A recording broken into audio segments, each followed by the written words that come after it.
Wow, this is kind of like Solomon doing some time travel. Maybe he even showed up around here in 2020. Listen to this proverb, chapter 3, beginning in verse 25. He said, "Do not be afraid of sudden fear, nor of the onslaught of the wicked when it comes. For the Lord will be your confidence and will keep your foot from being caught." Well, every time the unexpected is met by the unprepared, it's a recipe for calamity.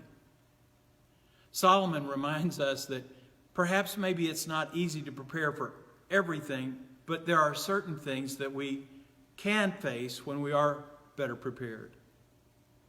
For instance, when we understand that we do, in fact, live in a fallen world, and the result of being in this fallen world means that there are things that we will never be insulated from.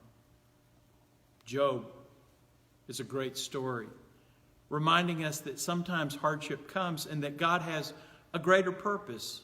He has a more rich plan for us as a result of those hardships.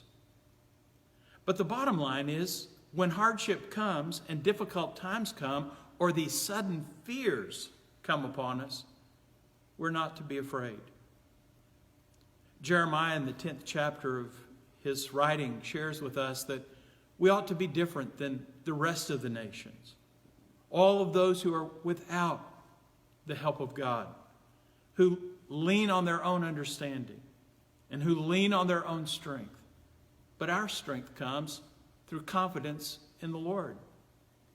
When Jesus was here, he was met by a large crowd. And there was a man in the crowd who spoke up and said, "Jesus, I brought to you my son who has been captured by a spirit. What can you do for him?" And Jesus responded, "What can I do?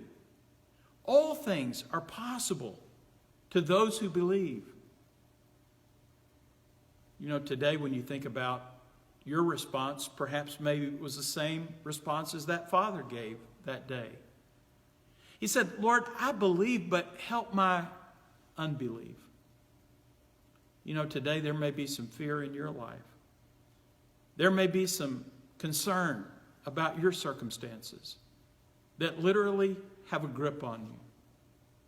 But Solomon shares some wise words with us that the result of our relationship with God gives us confidence, and it gives us a hope, something we can believe in, something we can trust in for our rescue. We may go through some hard times, not insulated from anything, but in the midst of it all, he is preparing us to face these uncertain moments by faith. Do you believe? Or today, do you need the Lord to help your unbelief?